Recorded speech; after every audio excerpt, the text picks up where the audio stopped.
Земјава барем засега не е меѓу оние кои директно ги чувствуваат последиците од сушата врз енергетиката, но домашните експерти со предупредување треба многу да се внимава. Екстремно високите температури, нискиот водостој на Дунав го отежнаа работењето на централите кои покриваат значаен дел од потребите на струја.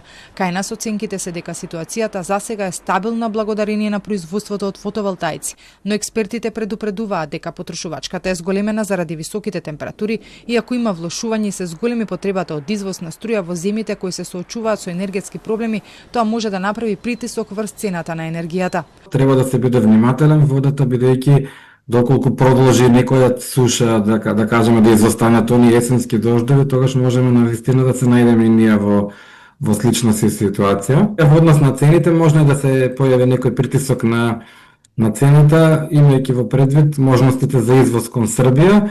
Од Министерството за енергетика пак соопштија дека состојбата во земјава е стабилна.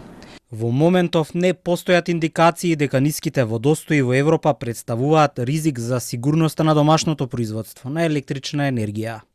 И од државната ИСМ уверуваат дека хидропотенцијалот е стабилен со вкупна исполнетост на акумулациите од 70%, што според компанијата овозможува целосно да се одговори на потребите на универзалниот снабдувач.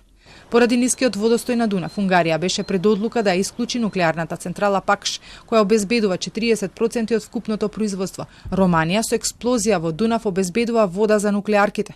Во Србија пак хидроцентралата Гердап никогаш немала помало производство.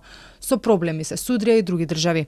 Во меѓувреме може да се забележи дека цената на струјата на берзите почнува да расте, па така на домашната берза се движи од 130 до 160 евра за мегават час. Според анализите, просечната базна енергија е повисока од јуни.